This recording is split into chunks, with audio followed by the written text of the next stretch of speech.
Hey, what's going on, everybody? Ears Up podcast, in depth, live on this Tuesday, November 7th, which is the greatest day in your life, Jeremy, because it is also my 46th birthday today. Oh, today is your 40th. Oh, yes, it's November 7th. That's right. Yeah. So happy birthday to me. Did you really want to record today? No. Oh, you could have said no. It's fine. I mean, what else am I doing? You know, it's either I'm going to do what I did last night, is fall asleep on the couch watching one of the worst found footage horror movies in the entire universe, or do the show. It's just, you know what I mean? At this point in my life, it's either work or fall asleep on the couch. Okay, well, I feel honored that you would celebrate your birthday. Of course. Talking about Disney news with me. Of course. Well, where else would I be? You know, upstairs with my family? I mean, come on. No. I had enough of them at dinner. It's fine. Exactly. Right. Well, happy birthday. 46, huh? Thanks. Yeah, 46, man. And man, I did a whole bunch of stuff today. I had therapy today. And I have this show. So I've worked on myself. Now I'm working for the man. Right. Yeah. Well, yeah, 46, man. It's weird. It's weird. It's a weird time. I feel older. Was turning 46 a topic of the therapy? It would be for me. It wasn't. I mean, it was in the sense of like there's certain things I am working on where it's like it all relates to like childhood trauma or whatever, but it's very much like I feel uncomfortable accepting. I like attention. I want attention, right? Which is why entertain, I guess, or do podcasts or whatever. But I don't like individual attention. Mm-hmm. I don't like one-on-one attention. I don't like opening gifts in front of people that they give me. I don't like that. So like Taryn and Alice got me a couple nice things for my birthday, and I'm a 46-year-old man. I can't look them in the eye while I open their gift. I can't look at them. I would rather not. I would rather open gift by myself. Well, you could arrange that. It's your birthday. Go be like, I'll be in here. Good. Yeah, but like, I'm not going to do that. So it's just one of those things where like that's the kind of stuff that I'm trying to process through and like why that is. So you were like, therapist, listen. Yeah. I can't look at anybody when I'm opening up these presents. And I hate it. Yeah, and like Christmas, I go, you guys open. You keep going. You do the thing. And then I'll have like 8 gifts in a row. And it's like, this is very counter to what I'm trying to do, which is avoid being looked at or cared for, I guess. It's a whole thing, man. Well, you should open on Christmas, you should open yours during the present opening free-for-all. And that way, when everyone comes up for air from opening their gifts, you're done too. Yeah, well, we don't really do. Yeah, we just kind of go in turns. Oh, yeah, I know. Yeah, but I also like that because then you get to see what other people. It's only us, so you get the reaction. Yeah. Anyway, whatever. Who cares, right? Getting older is weird. The more you do it, the more you realize that you should have gotten older sooner because you learn more about yourself. You know what I mean? Like if I knew in my 40s what I knew in my 20s, or vice versa, it would have been a whole different, life, I guess. It's weird. Things like that are weird to me. Yeah. But you know what's not weird?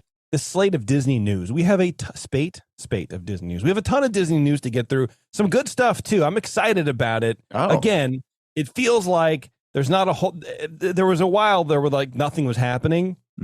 But now there's a ton flowing, if you will. And I can't wait to get into it, Jeremy, because I know you have a couple good ones. I have a few good ones, too. And, we're going to get through it together like we always do. Oh, yeah. Well, I don't know what I told you what my stories are, but I don't know what yours are. This is going to be a surprise to me. You're very cagey about it all day. Well, yeah. I mean, look, it's my birthday. What do you want me to do? You get to do whatever you want. You get to hide all of your stories from me on your birthday. That's the rule every year. How many? It's my birthday every time we record. Then how many do you have? 2? 2. All right. Let me start with one. Okay. It's a Bob Iger one, which I'm always going to try to pick out the Bob Iger stories because that's what I like to do. I enjoy doing that. Yes. Because this man, that's all I have to say. What's he up to? This is from ABC News, and it's something we've, heard about before, I suppose. I'm sure this will be a perfectly unbiased look at him, given that it's ABC News owned by him. Yeah. Disney to acquire the remainder of Hulu from Comcast for roughly $8.6 billion.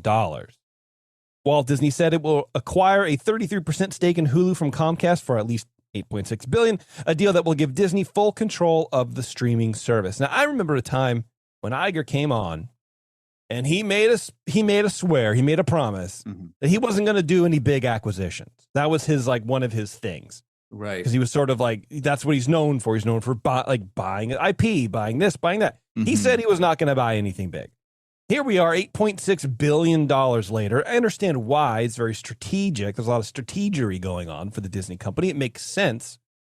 But, I feel like he ran on the platform of not buying anything. Yeah. And, and here we are after cutting, 7,000 jobs and, fighting against paying people minimum wage. Or, we're at a point where we're buying Hulu. But wasn't this set in motion already? Like, weren't they contractually obligated to complete this acquisition by a certain date? That is possible. I don't know. Of course, ABC News is not telling me that, but it's not. I'm not getting a full rundown of it. I could be wrong. I don't know. I didn't know. I didn't have any chance to research your story ahead of time because I didn't know what it was. Yeah, as if you would have done that anyway. Sometimes I do. Oh, okay. I like to at least have a couple points to talk about if you're talking about something I'm not familiar with. However, I can't speak to this perfectly, but I do feel like I remember reading somewhere that this was a phased acquisition and that they were obligated contractually to complete the purchase of Hulu at some point. Now, I don't know if that was in stone, if they had negotiating room with that, but I remember that was sort of the plan. And for some reason, I had it in my head that this had to happen. So his hands may have been tied coming back into the fold with this, but I remember that too. Now that you see about Doesn't that it, seem familiar? Yeah, but I don't know. It would take me. The problem is, like, if you Google something, you can't. First of all, you can't Google anything anymore. It doesn't give you anything remotely close to what you need.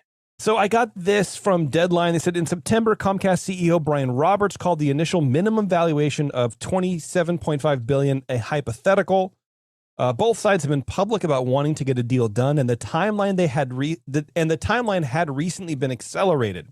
In early September, the two media giants said they'd modified their Hulu agreement to enable the expected buyout of the streamer to launch on September 30th instead of January 2024.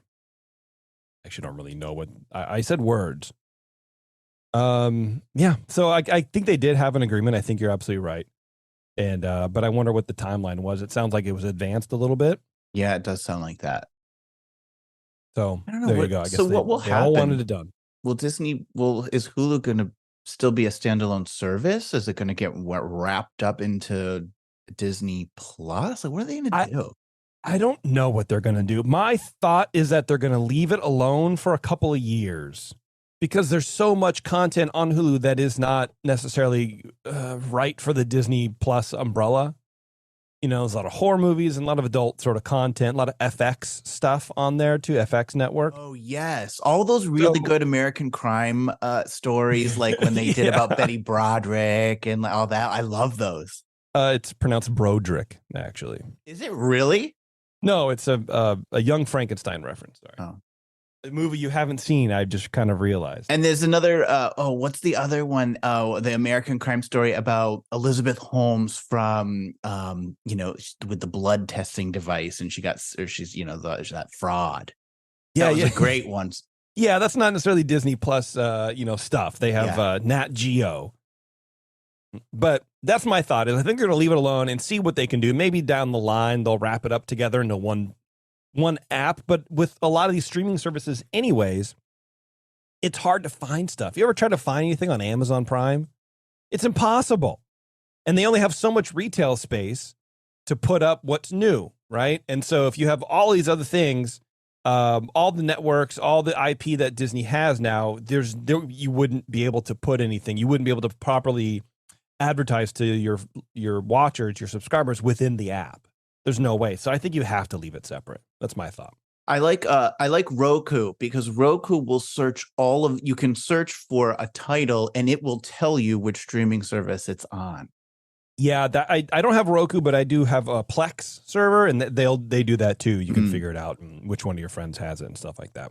Wonderful. But anyway, there you go. The Mr. I'm not going to buy anything anymore is bot stuff. Yeah, apparently they just had 8.6 billion lying around. Right. But don't worry about it. It's fine, right? I'm sure it'll be all right. Yeah. All right, what you got, Jer? Hit me. Well, if Harmonious made you sick, wait until you hear about Luminous and its list of music. See, once again, you've been treading on thin ice with these, and I think they're going to go one way in a very vulgar area, and they don't, and I can't tell if I'm relieved or disappointed. I don't know. I have to keep it clean for the audience. Girthworm would be all upset. Yes, I'm sure a man called Girthworm would be very upset with anyway, go ahead. We've been waiting for the new Nighttime Spectacular coming to Epcot for several months now, ever since it was announced back in January that the much maligned Harmonious, mostly just maligned by me, would be ending its short-lived run this year in April, which it mercifully did. In the meantime, Epcot has brought back the interim show Epcot Forever, and recently Disney announced that the new permanent show to come to World Showcase Lagoon will debut in less than a month on December 5th. So it's coming at us pretty quickly. Wow. And for a while, details on the show were scant, but last week, the Disney Parks blog came out with some new details on the show. And unfortunately, it's not looking or sounding too good. Oh, no. Especially if you were original show Illuminations and its predecessors, Illuminations 2598 and Reflections of Earth. Now, I want to go on the record and state that I think that I have been very open-minded about this. I have been hopeful. I have been, dare I say, positive in my thoughts and my outlook, thinking that and in fact, I think it was on our last show where I said, I think that they might be bringing it back to the original, an original story. It's basically going to be Illuminations 2.0. Right. So I was really holding out hope. And almost immediately, this article by Joey McElroy, communications manager from Disney Live Entertainment, came out on the Parks blog, and it's over. My dream is dead. I mean, I'm reading this. Now, have I seen the show? No. But I believe that I'm not judging the show. I'm judging what Disney is telling me about the show. Okay. And doesn't sound very good. And there's also some audio where we're going to hear too. Here's what Joey from the Disney Parks blog has to say. We're just over a month away from the launch of the latest nighttime spectacular from Disney Live Entertainment, Luminous, the Symphony of Us. Featuring dazzling fireworks, fountains, lights, and music to connect us all through commonalities of the heart. This all-new show... What the... Commonalities of the heart.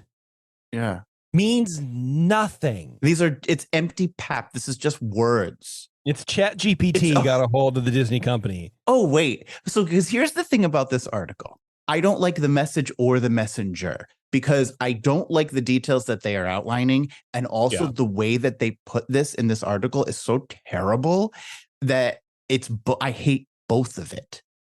It's not like it's a poorly written article with really great details. It's a shit article with telling me about a really terrible show that I think's coming.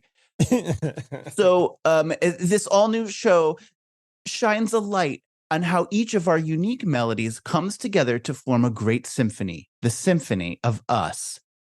So first of all, and I know I've said this year before, but stop making everything about me. Stop putting all the pressure on me. You are the magic. Like everything's got to be me doing all this. First of all, it's incredibly narcissistic, like for me to walk into a park and to think that everything should just be about me. The whole trend of everything about me, I don't want me. I live with me. I have me all the time. I go to Disney to get away from me and see something else. Okay? I want to see Disney, or I want to see a story that they have to tell. When's it going to be Disney? Disney, yeah. Oh, Disney. God. I can't believe they haven't even tried that yet.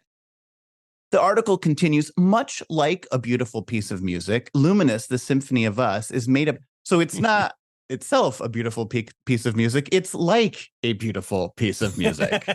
Yeah.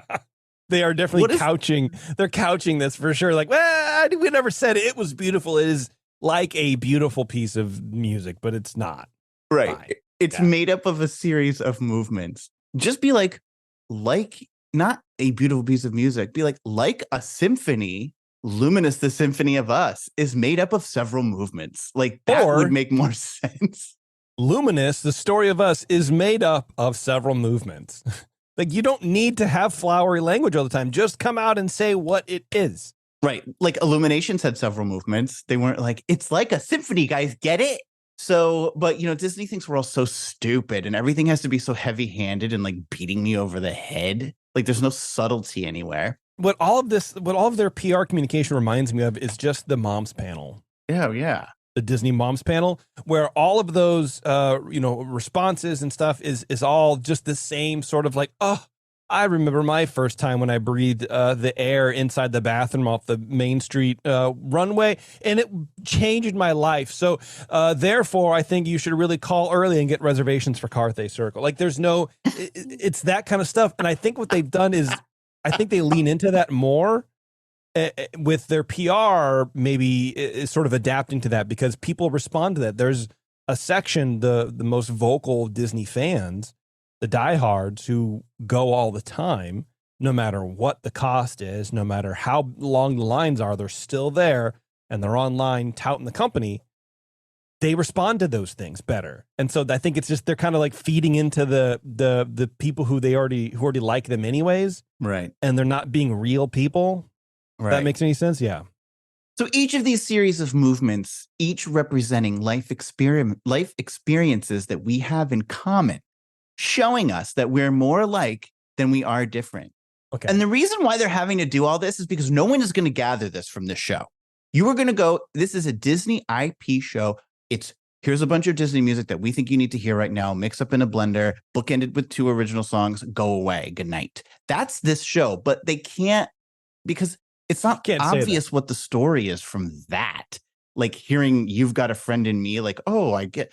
So they have to tell us this literally verbatim so that we have to go tell of our friends, like, why are they playing this song now? Well, these are our common shared life experiences. Don't you feel a connection? I see what you're saying, but like, in that instance where you can imagine someone turning to someone else on Main Street and go like, do you feel our hearts connected now more than ever through our shared experiences? I don't know, man. I really hope that in the boardroom they think that this is how fans talk to each other. That would make me feel good. Like this is how they think we communicate. Punctuating these movements of the, where we're learning about how we're more alike than we are different. Punctuating these movements will be 2 original songs written just for this spectacular, as well as new arrangements of carefully selected Disney songs we all know and love, which, first of all, I think is a little presumptuous. Who are you to tell me that I love any of these songs? We all know and love them, Jeremy. We all do. And if you don't, it will be uploaded to your neural net. There's one of the songs in it is You've Got a Friend in Me. I don't know that there's a song on this planet. I think I like the Chicken Dance more than I like You've Got a Friend in Me. That song is terrible. You got a friend. So then it starts to tell us a bit more about the show. At the start of the show, World Showcase comes to life as we hear voices from each pavilion welcoming us to this great gathering. When I read this, I stopped dead in my tracks. I'll be honest with you. I was like, okay, I'm listening. Because at this point in the article, remember, I don't know that this is going to be filled with Disney IP necessarily yet. I mean, it says Disney songs, but like I'm still kind of like working my way into this. It sounded kind of like Illuminations or whatever, where they did wasn't it the pre-show where it's like in different languages? Not Reflections of Earth, but Illuminations 25 and Illuminations 98 in the 90s both started with the countries each welcoming you. Yes, there you go. In their own language. Attention. Thank you. Yes, you were doing very good. So I'm like, oh, okay, I like this. Let's go. Yeah. With the tap of a conductor's baton, our first movement begins with the original song, Heartbeat Symphony. And here, this is what he says. For me, nothing says Epcot Nighttime Spectacular like a sweeping ballad. What? A sweeping ballad is what ballad. A nighttime spectacular for you? I don't know. The Illuminations Reflections of Earth opened up with a segment called Chaos. Like it was written in like 5/4, 7/8, 9/8 time. Like there was nothing ballad about it. I don't know what this guy's talking about. And that show ended before we go on. It ended in a section called Celebration, which was written in 7/8, which is a real jumpy kind of like flighty time signature. There's nothing ballad about it. Anyway, check out this behind the scenes look at some of the music recording sessions for Luminous' Symphony of Us, including a little bit of Heartbeat Symphony number 1.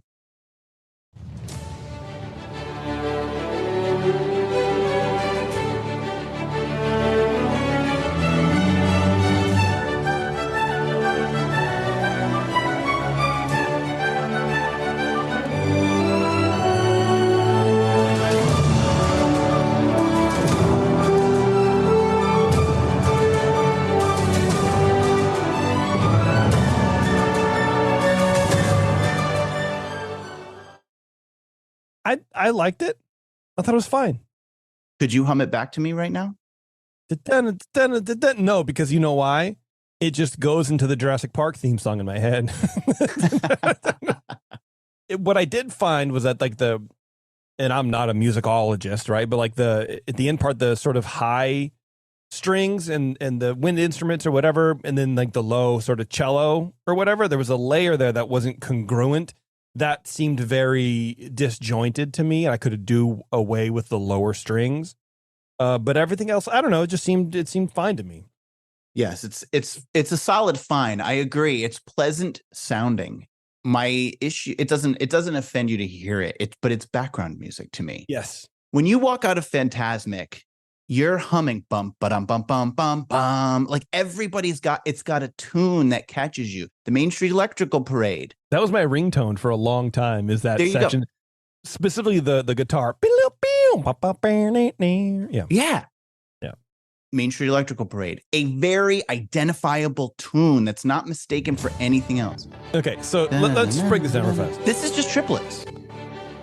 Well, I don't know what that means. This isn't a tune. But it is very opening push. Like I could see this being the opening of an event.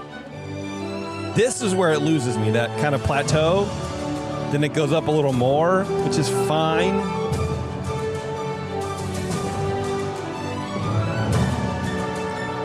It's more like Soarin' music. It's more like an exit music for Soarin'. That's what it is. That's what that is. Exit music, exactly. But it's not the Soarin' soundtrack. It's the exit music for Soarin'. Yes, that's what it is. Where it's almost like they're trying to recall, bring you back to a moment you just had. But if this is the opening segment of the thing, there's something not connecting there. But it sounds like trailer music. It sounds like it would be in a great trailer, a movie trailer. Like, okay, something's happening here. But I'm not walking away going, oh yeah, let's hum that song. I still couldn't do it. Wishes, dream, all the different iconic songs. Mm-hmm. Spectro Magic had a tune. They all have a tune that sort of grabbed you, and you would think about it later and hum it. This has no hummability later on. You could never hum that back to me in 20 minutes when you're in the car on the way home. You're like do do do do do do do do do do do do. It's like Clocks by Coldplay. Now again, this is only a clip. Maybe there is some melody that takes over. I do think in the part that you sort of dislike, there is a like da da da da, but I don't know. I'm not really hearing it quite yet. Anyway, it's all fine. With the stage set, our symphony takes us to the first movement, titled The Tender Love of Parenthood. No, it doesn't. Stop it. You made this up. You are a liar and a cheat. The Tender Love of Parenthood, which is something that this is supposed to be connecting all of us through shared experiences. So immediately what we're going to be doing is calling out half of the people in this park right now who have not had this experience and segment them off to go, well, we're only talking about the people who are parents now. So, what is that? Also, parenthood is anything but tender. It is rough and calloused. It is not a tender moment. You have them, but for the most part, it's work. First movement of our Epcot Nighttime Spectacular, the message this company needs to tell in this venue is the tender love of parenthood in a venue surrounded by 11 nations and across from a section called World Discovery. And the story that these morons need to tell me is about the tender love of parenthood. highlighting childhood moments where each of our journeys began, and featuring a stirring multilingual arrangement of You'll Be in My Heart. That's how they're opening this up. After that ballad that you just heard that put you to sleep, that is elevator music, and you described it as exit music. It is, you know what it's going to be exit music? It's because everybody is going to leave this park the minute this starts. That's exit music. Okay. So, all right. So now we're going to hear a multi to remind me of the tender. That's the first thing. The symphony then transitions to Proud Corazon. Like, I don't know how that, okay, fine. That's related somehow as we find our voice in a movement dedicated to the bonds of family. Friendship then follows with classic songs like You've Got a Friend in Me and Friend Like Me, taking us back to the days of recess and friendship bracelets. There's a voice here. There's a way of speaking that I'm trying to place, like with that kind of thing, and I can't do it. It's almost like when you get emails from companies and they're trying to connect with you, but it's very clear that you've overthought this. Or remember a while ago in the mid 2000s or whatever, the mid aughts, people were putting GIFs into emails and stuff like that, and that was like the thing for marketing to do. It feels like it's from that era where it's like, you know, the recess and friendship. Why are you putting recess and friendship bracelets in here? Not everybody has a friendship bracelet experience. So, there's a lot to unpack for me, Jeremy. Number one, tracing back, I could see the idea of like, okay, surrounded by all these countries, what do all these countries have in common? Parenthood. Okay, they were all parent, but not everybody had parents. Not everybody had childhood that was good or happy. So if you're trying to include everybody, why are we drilling down to parenthood? Why not breathing air? Let's have, you know what we all need? We all grew up on a planet that was relatively clean and easy to live on. Let's do that. You know what I mean? We had access to healthcare. Let's make sure everybody has that. Just, I don't know, whatever. Go ahead. The tagline to this theme park is the magic of possibility. I can't imagine. I cannot imagine. Let's think about this for a minute. Let's just think about this. The Imagineers, these venerable storytellers, sat down in a blue sky meeting and they said, what story do we need to tell at our theme park? Our very unique theme park. There's not another one in the world like it. A permanent World's Fair, 11 countries around a lagoon, world discovery, world nature, magic of possibility. And the answer that they came up with was the tender love of parenthood and friendship bracelets. That's what this company's doing. That's what they did. And this is the thing. This is not the rough draft. This is it. This is the final. There were versions of this that got rejected.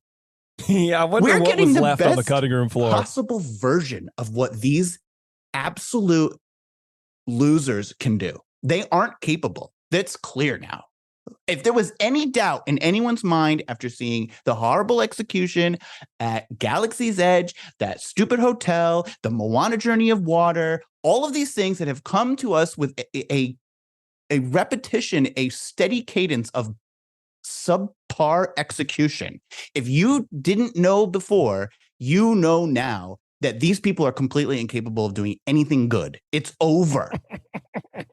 Well, I mean, that's why the stock is sub $85 still. Illuminations Reflections of Earth was often described as an Olympics opening ceremony that took place every night. We've gone from that to friendship bracelets. I cannot tell you what a fall this is.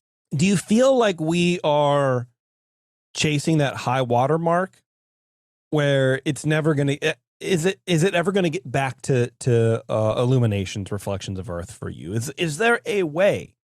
Because it feels like everyone's trying to do that because they understand that it was popular and they want to move things on because the company wants to be progressive and progress forward and whatever, right? And do other stuff. Mm-hmm. But, and I'm not saying that you shouldn't expect this. I'm just wondering if we're asking too much and we should just be like, that was really cool. This is okay now. And that's just the way it goes. Maybe someday soon, the next one will be better or whatever. I don't know. because you are very passionate about these nighttime spectaculars, and I'm not. Right. I don't watch them, so I don't care, I guess. Mm-hmm. But I dislike that it bothers you so much, and I want you to like it because you enjoy the thing. I'm not, but going I to like hearing your take on it. I like hearing your take on it because I don't know. I'm not a musical person, so I guess I'm just wondering, like, do you think that it will ever be great again for you? I don't think that this company is capable of doing impressive things. I haven't seen one. Yeah. I mean, it's Well, not just buying this Hulu. isn't isolated. They're buying Hulu. What are you talking about? This isn't That's pretty impressive. This isn't isolated to Epcot. They had a new nighttime spectacular at Magic Kingdom, Enchantment.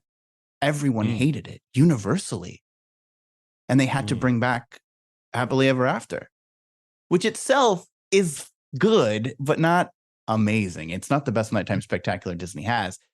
Like, how do you chase that dragon of, like, you got this high and you can't quite nail it on subsequent tries?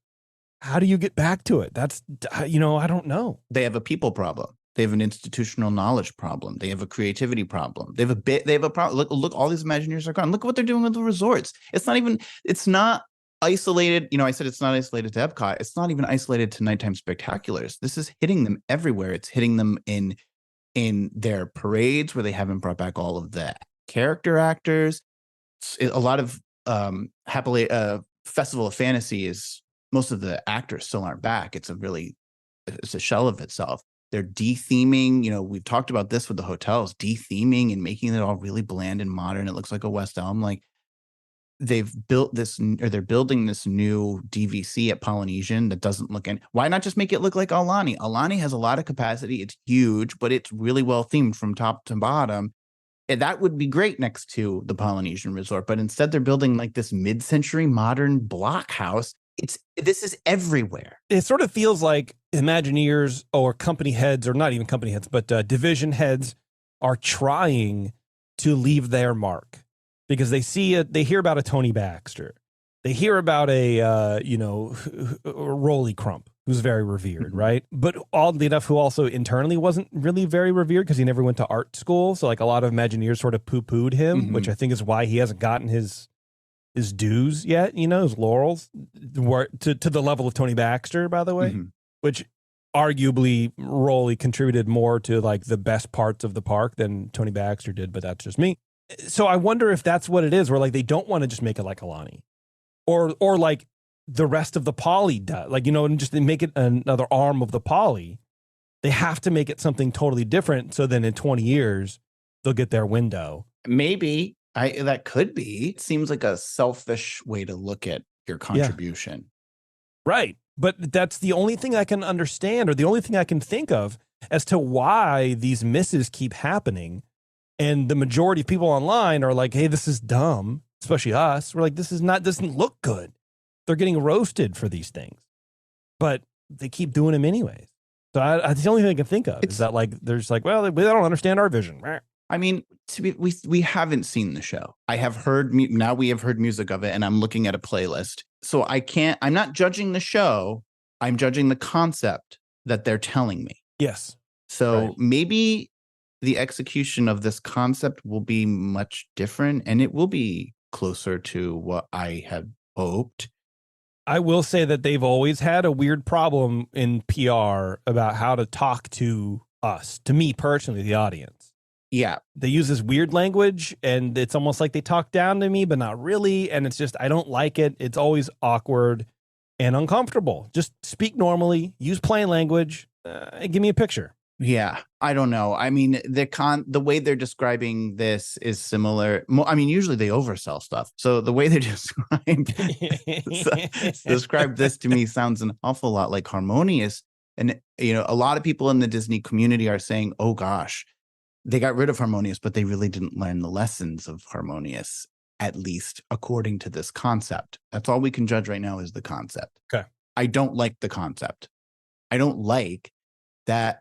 So first of all, again, and here's the thing, and this was something that people with Harmonious always said. They were like, well, it would be a good show if it was on the castle. And that right there so misses the point, is that because Epcot is such a unique space and such a unique venue, to put a show that could be played on a castle there is such a disservice to it and such a wasted opportunity to not take advantage of the countries, which is why when it talked earlier about we welcome you from every country with, like a voice, I'm like, okay, good. Like World Showcase is coming to life. That was one of my biggest criticisms of Harmonious, was that Harmonia just sort of like took place out in the middle of the lagoon with its back to the countries. The countries were all just like I'm personifying them, but they were just like there. It was that show could have taken place anywhere. Illuminations always worked in the countries in different versions, some more and some less, but like the countries it was almost like the countries were putting on a show for you. And then Harmonious came in and like acted like an idiot in front of everything. It was a disaster. And so it bothers me that this is sort of doesn't seem to be telling the story. It's like all the countries are welcome you. Okay, now we're going to tell you about the tenderness of parenthood, which I can't even believe that they wrote this and that they're like, yeah, that's what it is. It is weird, especially because parenthood in different cultures is very different. It's very different, how we look at parenthood versus how, people in Mexico or people in China, like it's different. We don't have shared experiences, even though we all had parents, but that's not a shared experience. I mean, beyond that, that's where our shared experience stops. We all had different childhoods. We all were raised differently. But the fact that we were conceived and born, yes, then we all share that. But talk about the miracle of life. Don't talk about the tenderness of parenthood. That's dumb. I also think I think that there is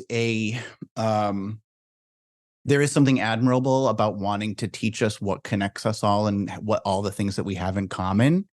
Agreed. It's good to remind us that we aren't just separate all the time, but we are human beings and we all have a lot in common. Right. But I don't know that an arrangement of You'll Be in My Heart followed by Proudcore Zone is the one that is what's going to do that. So like, you got a friend in my parents. I get it. But like these songs don't do that. They're not doing that. Right. That's not the message anyone's going to want. No one's going to be like, oh yeah, tenderness, we're connected. You'll be in my heart. It's just a way for them to play that stupid song that's in every other Disney Nighttime Spectacular. Well, right. And that's what I think misses the mark for me with these kinds of things and the way that they put feelings on songs, Disney specifically, is that they're telling us that this is how we're going to feel, or this is the motivation behind why they did it. But it's all BS because nobody, and you just said it, nobody is going to walk away feeling closer to people that they don't know because of this musical arrangement. It will not happen. It does not happen. We aren't there for that. We are there for entertainment. So make it sound good. Right.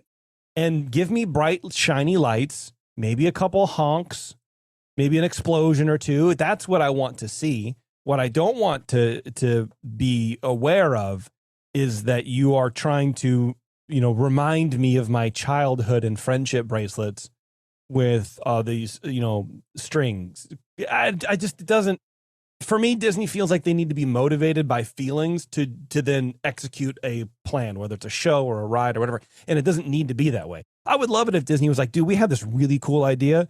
So, here it is. It's a boulder that it's like a Kinder egg and you have to break it open collectively or whatever, right? It's just a cool idea that we had. It doesn't have anything to do with feelings. Just here it is. It's a cool thing we did. This is why Illuminations was so perfect, is because it started off with the Big Bang and the history of the Earth, which is both astronomy, history, science, which is that side of the park. And then it told the story of humanity coming to Earth, establishing countries, and showing all of our innovations as a people together. So it was a perfect transition from Future World to World Showcase. And then it said, okay, now here we are. Now we go forward together as one. Yeah. That was it. That was us. Here's our history, our common history, our nations together, our innovations, and now we're all going to hold hands and go together as one. You did it, Disney. You already did it. You've got a friend in me to tell the story. You have it. That's the high water mark. And we all love it. I don't think you can get better than that. You go on the Disney Parks blog, which usually they're pretty good at editing out the negative comments, and people are like, oh, this is almost giving me Illuminations feelings. It's like, take the hint, guys. You shouldn't want to almost give us those feelings. You should want to just give us those feelings. Just bring it back. Give us new tech. upgrade the tech, make a better Earth globe, high res, 4K, whatever you got to do. Give me new lasers, okay? And let's go. Yeah. Shoot me across the lagoon in a cannon. That's what I want. Get Pinar Toprak out of here. She can't write. All she can do, she made 4 chords that sound nice to each other. I could go to a piano right now and do that in 10 minutes. It's not that hard. The article continues, set to a sweeping arrangement of So Close, a personal favorite, hidden gem from Disney's Enchanted. Sorry, I'm going to dissect this one. So Close from Disney's Enchanted. How is that a hidden gem? I can name 2 nighttime spectaculars that song is already in at Disneyland Paris and at Disney California Adventure in World of Color. It might not be in the current version of World of Color. I haven't seen that thing, but it's part of that. So I don't know that we're calling that a hidden gem. It's like an obvious gem. It's like when people list like Ghostbusters as a cult classic. You're like, no, that's not it. Right. You know. Okay, but then the show moves on. Inevitably in life, we experience the quiet loneliness of loss. But when she loved me and remember me bring us into the unknown, the echoes of those around us remind us that we're never truly alone. So not only do we have parenthood and friendship bracelets in common, but people die. The loneliness of death, but also we're not ever alone, but we're lonely. But we're alone, but we're not alone. Are we alone or are we not alone? Is the loneliness here with us now? Can you believe this? This is a show concept. This is not armchair Imagineering like and someone got drunk. This is it. This is actually what they've done. As we come out of the darkness, the music crescendos to I See the Light. Oh, yeah, we never heard. That's never in a. I'm surprised. I will tell you this. There's no Moana in this. And that is a blessing because they are putting that it's everywhere. So there is no Moana. I guess I have to be thankful for something. And then we come into our finale and our second original song entitled Beating of Our Hearts, number 2. Wasn't the first one called like Heartbeat of America or something like that? The first one's Heartbeats. This one's called Beating of the Hearts. The third one will be The Hearts That Beat. It's so stupid. And the fourth one is Beat My Heart. All right, here we go. You are a part of me, and I am a part of you. Just like a symphony, different melodies live in harmony. So go ahead and sing your song. I'll be there to sing my love. And all of the world will become my symphony.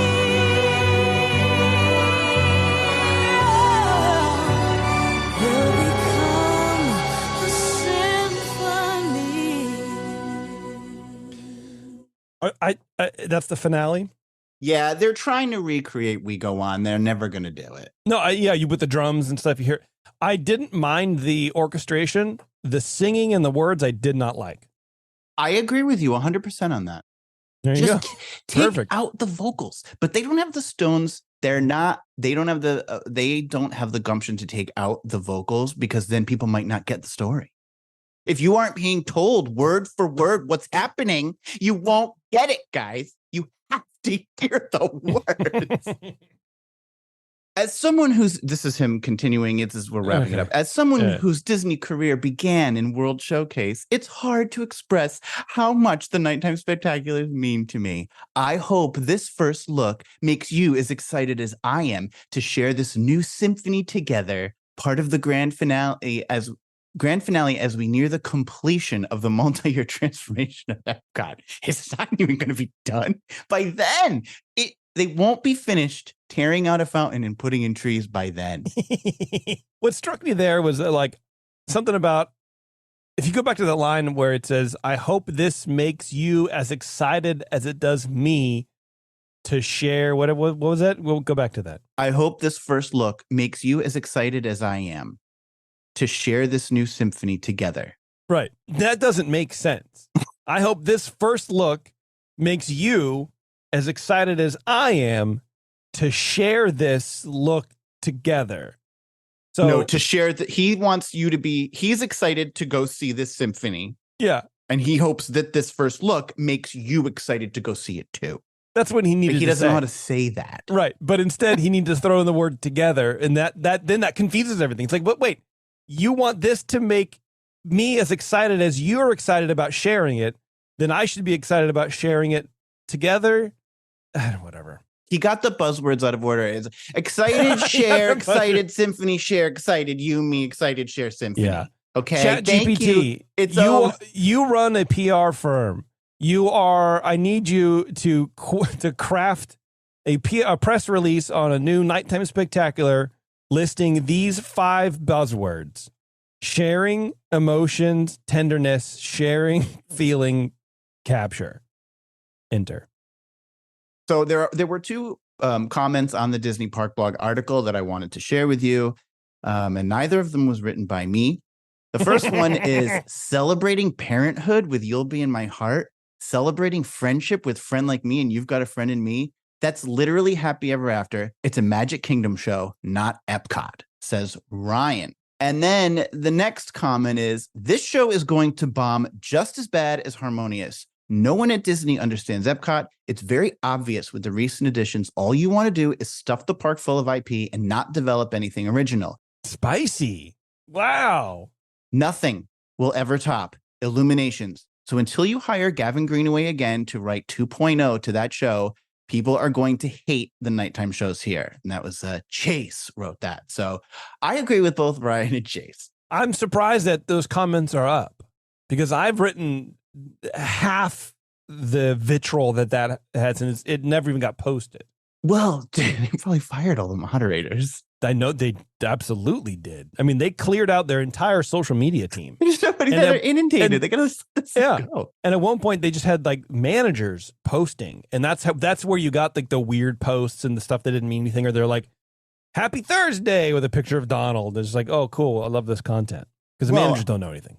This is probably a stretch, but I also wonder or hope that maybe someone who works in their moderating department, the person who's left working in their moderating area, like maybe liked Illuminations and agrees with these people. I don't know. They had to go. They couldn't moderate because they had a code V to take care of. It's a janitorial, because it's a joke. Are you done? Yes. Okay. Let's take a quick break on that, Jeremy. My apologies. I interrupted you a lot, but I'm interested in these kinds of things and how they impact people like you. They do impact me.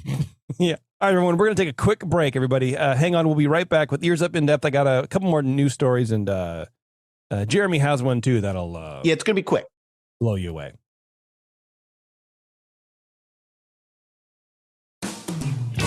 In Depth, reporting Disney news that's probably not made up. Hey, what's up? Speaking of something that's probably not made up, but a lot of people wish it was. This is from insider.com. This is okay. You guys know how I feel about news articles and just basically anything in general. But this is the entire headline of this article. Disney is suddenly and without warning cracking down on third-party tour guides, some of which have operated for decades and help curate park experiences for disabled visitors. That's the headline. I have heard this. I haven't read past Interesting, the headline. Yeah, I've never, you don't need to anymore, you know? So it tells like a little story. Nicholas Denez was waiting to enter Disney World in Orlando with his clients last month when a park manager pulled him out of line. Denez is a third-party tour guide. He said he was waiting with clients at the time to help them navigate the park. When Denez walked away with the manager, he said 2 Orange County police officers greeted him. Corrine, one of Denez's clients who was present at the time, said she, quote, felt horrible as she watched the scene unfold. Quote, it felt like he had done something terribly wrong, the way that they pulled him aside and spoke to him, said Corrine. And then they have to say, whose last name is known to Insider and has been withheld for privacy concerns. Like, just don't worry about it. After speaking with park staff, Denez said a police officer handed him a trespass notice and told him he was indefinitely banned from all Walt Disney World properties. He said the officer told him the ban could be appealed via a handwritten letter addressed to Disney's security director after 1 year. I love that they only accepted handwritten. Handwritten, you got to put in some work, and you got to wait 1 full year, 1 full calendar year. Is this typed? 363 days in advance. Get out of here. Yeah, I mean, you have a whole year to work in your handwriting. You might as well, use Could it be typed but quote, then like signed? handwritten? Wow. I will not do it again. You have to write it 100 times. Yeah. Oh my God. That would actually be really funny just to send it in with you had to do sentences too. Unauthorized commercial activities are not permitted at Disney World, as clearly stated in our property rules, a Disney spokesperson told Insider in a statement. A spokesperson for the Orange County Sheriff's Office told Insider that they have deputies assigned to work at the park every day. Insider spoke with 9 third-party business owners and tour guides impacted by a crackdown on their services, 5 of whom have received the notices themselves. Several say that they've been operating for years, one for nearly 3 decades, and have never had an issue before. Only in Iger's America, man. Yeah. Many of the businesses help clients secure dining and lodging reservations at Disney World, design their itineraries, and help them navigate the parks. Several third-party business owners also told Insider that they provide services at a lower rate than Disney, which charges $450 to $900 per hour for private tours. One third-party operator said their prices range from $180 to $250 an hour, while others said their rates can go to $300 an hour. But you don't get the same benefits because the Disney official ones Correct. can take you to the front of the line. You can eat in any restaurant. Like, you don't have to have advanced dining reservations. Like, there's a lot of other benefits for that additional money that these outside third-party organizations can't get you. That's correct. Now, several owners and tour guides say they're facing financial insecurity as their jobs vanish, and they just want a seat at the table with Disney to find a solution. There is no solution. There is no seat at the table. You are not allowed to do this thing. You can't do this thing. They're not going to make an exception because you're doing what you're giving guided tours. First of all, I don't even know how they catch these people. How do you even catch them? I don't even know. None of us are attempting to portray Disney in a negative light, but are just desperate for answers. Alana Crutchfield, a third-party guide and owner of Elevate Amusement, told Insider. Ramon Rodriguez has run his business, Theme Park Concierges, for 12 years. He received a trespass notice on October 4th. He says, "We provide a service to Disney itself by bringing clients, high-end clients," said Rodriguez. "My clients aren't eating hamburgers and hot dogs and popcorn. They go to Disney's high-end restaurants. They stay at Disney's luxury hotels." First of all, what a terrible thing to say, because then everyone reading this goes, "Oh, what? I'm not high-end because I'm eating a friggin' hamburger in Epcot? Get out of my face, How about dude." this? Yeah, way to gain sympathy from the public, dick face. Yeah. Sorry. Right. That's right. Also, you're telling me Disney's high-end restaurants, that means that you're a high-end client because you eat at Carthay?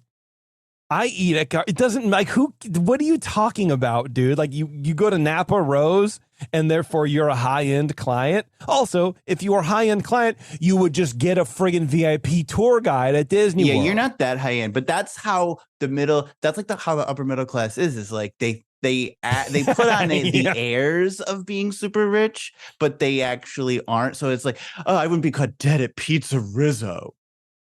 Yeah, I have a D&G belt, but it's wrapped around Levi's, so it's Right. fine. But there are some kind of like sadder ones too. Like that guy I don't really care about, but this guy Murray Krasnoff runs a third-party concierge and tour guide business. He told Insider his company has operated since '96 and has never had an issue with security before last month.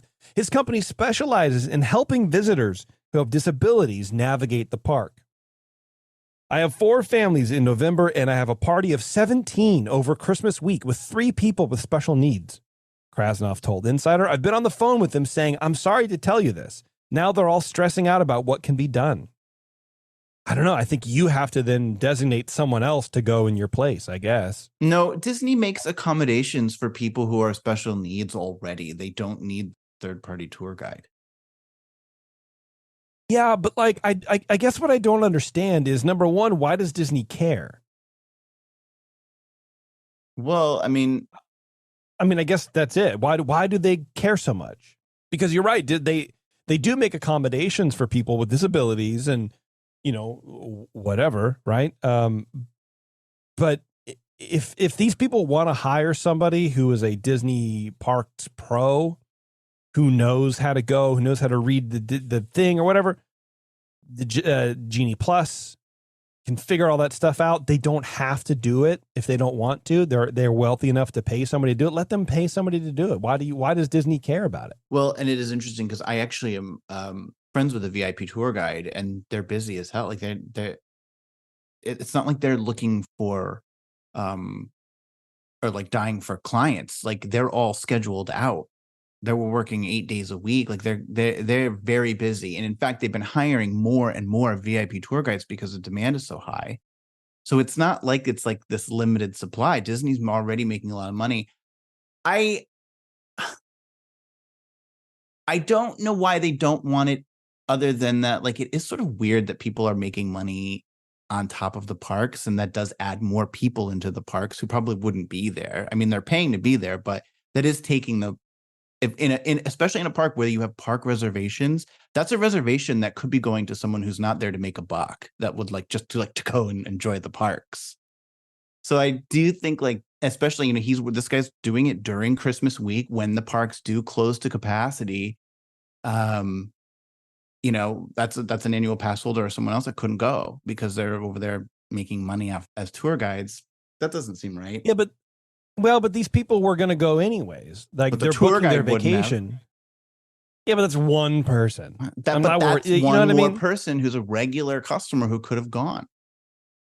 But you could make the argument that the tour guide is a regular customer also, because they're going so often that they're leading tours, Yeah, I suppose you could make the argument. And anyway, the story goes on that there's a lot of these people, this was their only source of income, and now they don't know what to do. That Rodriguez guy said he had to return $25,000 to his clients. He was forced to cancel their trips. After receiving his trespass notice, several of the business owners and tour guides told Insider all they want is to work with Disney to find a solution. But again, I don't understand how they're getting caught.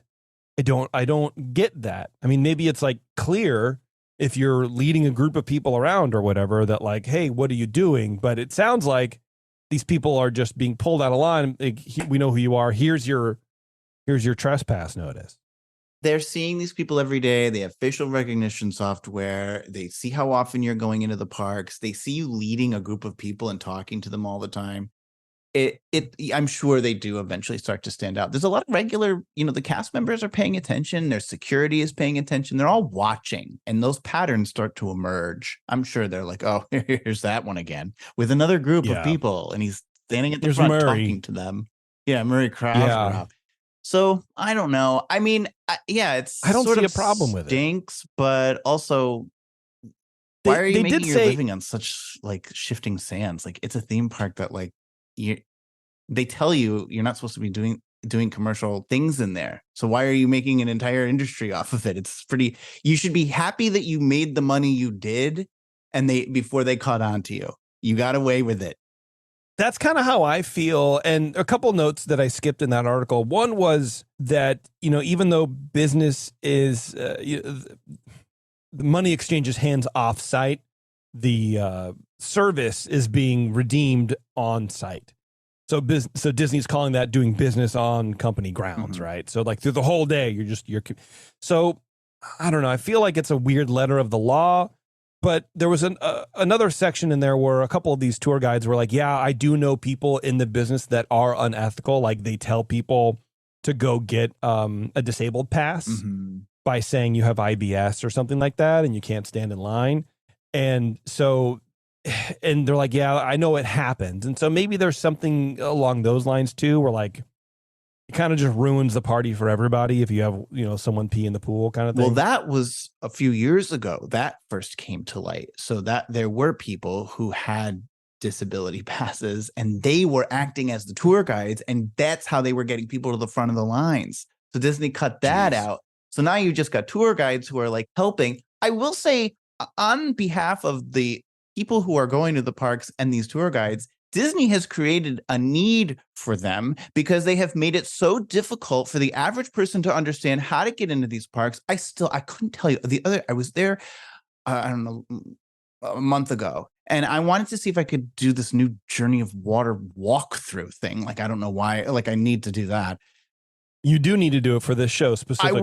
I'm going to go in soon, but And I'm like, I don't even know how to get on a virtual queue, honestly. Like, I think it's in the app, but like, it's not like there's a big section of the app that says virtual queue. Like, you have to go to another section that doesn't say virtual queue. And so it's like, they created this need by making it so complex and annoying that people would rather pay $200 to $300 for a person to just figure it out. An hour. Yes, exactly. Which is why I like concierge, because you can do all that stuff off site. You don't need to be on site with a client, like leading a tour. Here's all your stuff. Here's how you do it. Message me if you have any problems, but I already made all your reservations. I've already done everything for you. And you just go and you experience. I don't know, man. Look, if you have enough money to hire these people, awesome.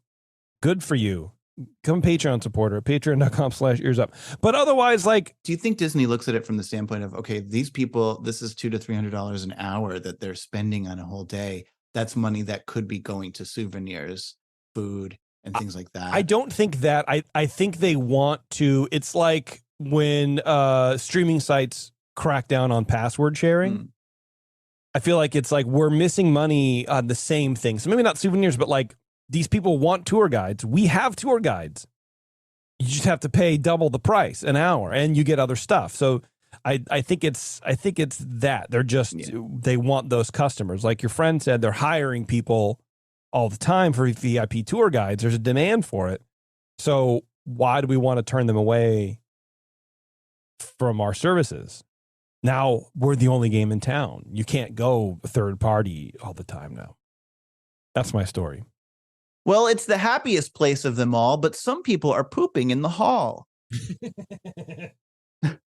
You heard about this? This was all over. You must have seen this. Oh, absolutely. This is the only news that you can't swing a dead cat without hitting this one. Riders at Disneyland and Walt Disney World have been defecating. I just had never thought I would read those words. You know what I like about you, Jeremy, is that like most people will just laugh at like poop jokes, but you are too elevated for that. You have to laugh at defecation. I only laugh at defecation. Yeah. You say poop to me, I'm never going to laugh. See, pee-pee, no. But if you say urine or urea, forget about it. I'm on the floor, Excrement, don't even. Yeah. Riders at Disneyland and Walt Disney World have been defecating in the attraction queues, according to people who have posted the site on social media. Twice in the last month, posters on the Disney World subreddit. By the way, let me pause this for a second. I happened to look back at our feedback on iTunes, and someone called us Reddit bros.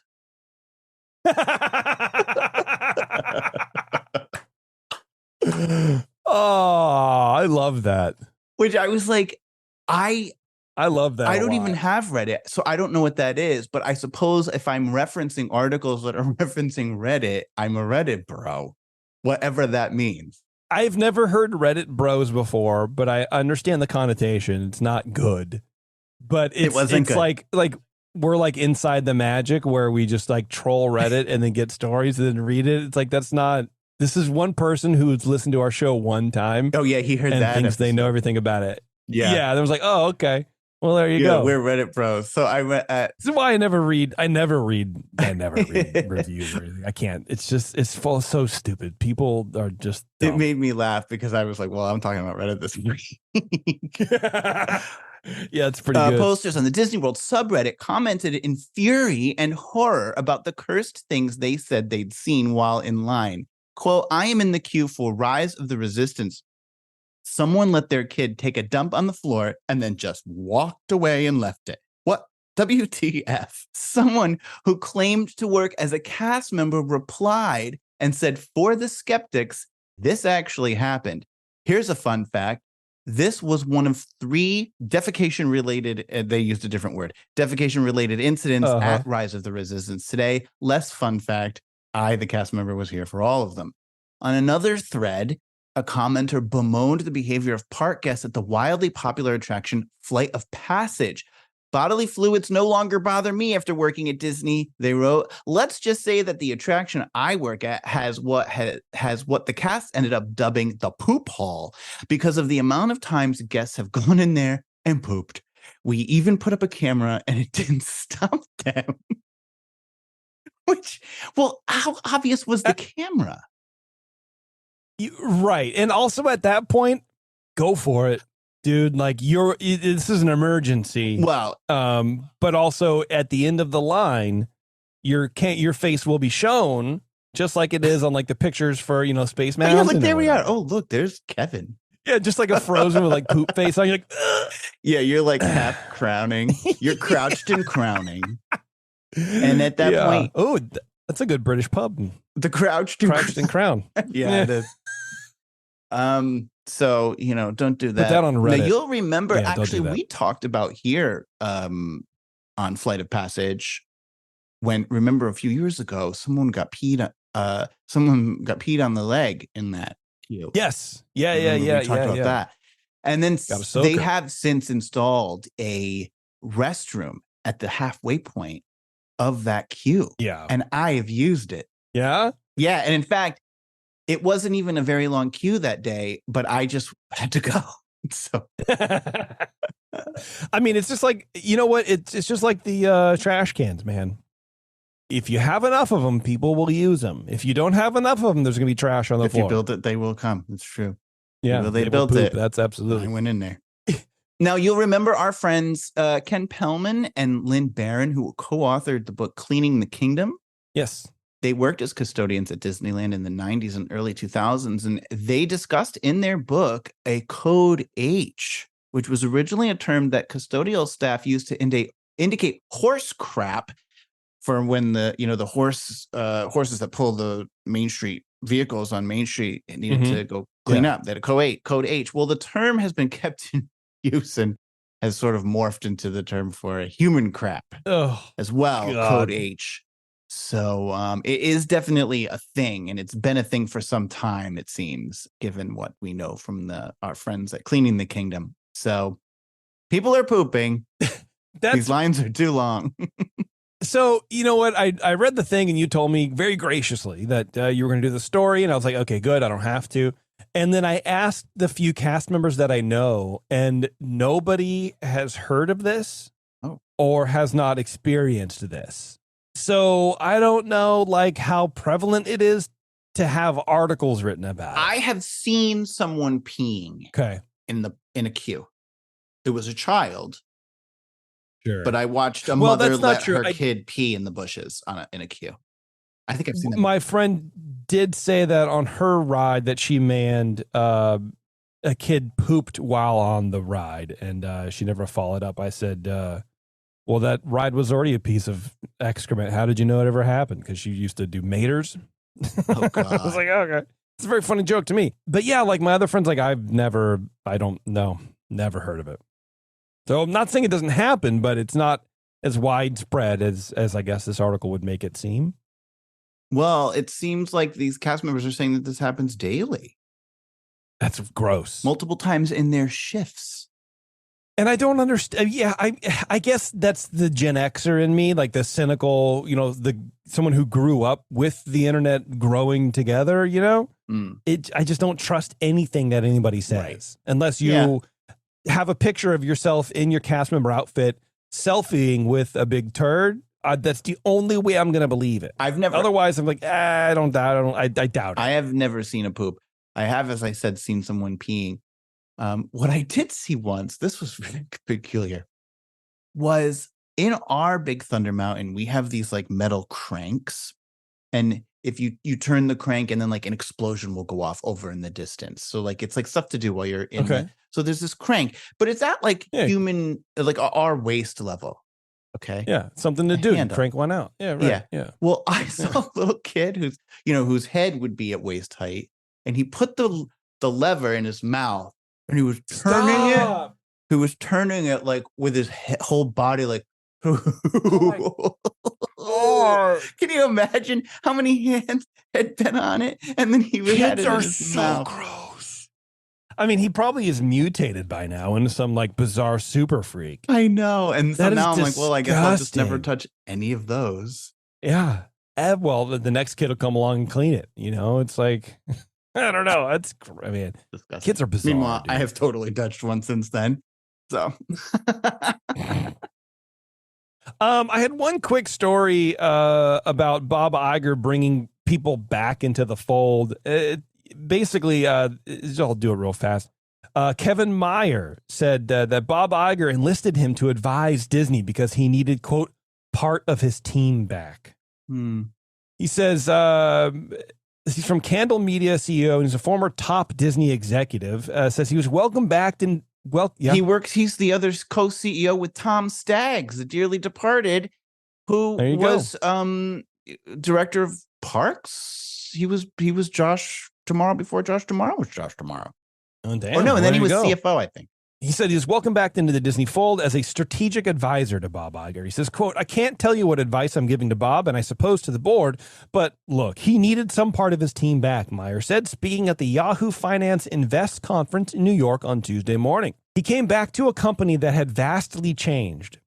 The previous leadership under Bob Chapek had been making some decisions that probably Bob Iger would not have taken if he was CEO. But when you come back into a situation where there's a massive change from when you left and the team that you've had before and relied on before were gone, it left them in a position where he really wanted to have some people that he trusted, tell him what they thought. And that's what I'm doing. I'm not spending an enormous amount of time, but I was at the company for a long time. Iger, Meyer says, was one of the, quote, best CEOs in American history. Well, of course you're going to say that your new daddy's hiring you. Yeah. And felt like he had an obligation to return to Disney. Iger was disappointed to, quote, see the company not live up to the standards that he had set forth. So stepping back into it was something I think he felt that he had to do. He's not one of the best CEOs in history. It's demonstrable. He's brought the company stock has gone down. He made the bed that Disney is lying in right now. And part of the thing, one of the most important characteristics of a successful and a good, strong leader is talent development and succession planning. He is manifestly incapable of doing that. And so therefore, as far as I'm concerned, he's no good. I do think there's a lot of talk around what you bring up. There's a lot of people who speculate that Disney will acquire Candle Media, which would put Kevin Mayer and Tom Staggs at the helm of Disney when Bob Iger leaves. And it would be kind of like back in the day when you had Frank Wells and Michael Eisner running the company. One is the president, or one is the COO, and one is the CEO. They're saying that is a very likely scenario that could happen, and that this is the first. They did mention something in the bottom of that where like there's a rumor about an acquisition or whatever, but didn't Bob Iger say that he's not going to make any major purchases? I don't understand. It's almost like we can't trust this man. Oh yeah. All right, Jared, I think that's it, man. I think let's get out of here. That's what I think. I liked it. I liked it too, man. Thanks, everybody, for tuning in. I appreciate it. If you're out and about, especially if you're in the San Francisco Bay Area, which why wouldn't you want to be, come visit the 21st Amendment Brewery in San Francisco, and as well as in San Leandro, because they have two locations because they're that great. One is in San Francisco at 563 2nd Street, which is near Giants Stadium. So if you're a baseball fan, and I don't know why you would be, you can go in there and pop in, especially during game days. It gets pretty wild over there. So that's a lot of fun. And then if you're looking for kind of a more laid-back place with a nice, cool beer garden to hang out in, go to the San Leandro location. It's in the old Kellogg's plant factory where they made like Pop-Tart and, cornflakes and stuff. It's kind of fun. Anyway. Great beer, great people, as always. So check them out, 21st Amendment. And food, too, which is always really important. Anyway, thanks a lot for tuning in, everybody. I think that's it. I don't have anything else to say. All right. Jeremy, what's going on Spectral Radio? Real fast. Oh, nothing. Talk to me. Nothing really. I mean, I just wrapped Perfect. up Halloween, and Christmas will be coming around Thanksgiving, all the Christmas music. I love it. Man, I saw the day after Halloween, November 1st, I saw an ad on TV, a commercial with a Christmas song, and I vomited. It's too early. Every year I wrestle with when to start playing the Christmas music on Spectra, but I think like the to day hold off. after Thanksgiving is the best time. That's the perfect time. During the pandemic, I went early, but normally I do go a bit later. Last year, I think I did it on Thanksgiving Day. So I like that too. That's fine also, because there is no Thanksgiving music. Might as well just absorb it into Christmas. yeah. Plus, nobody's listening on. And now we will. All right, everybody. Thanks a lot for tuning in. We'll see you.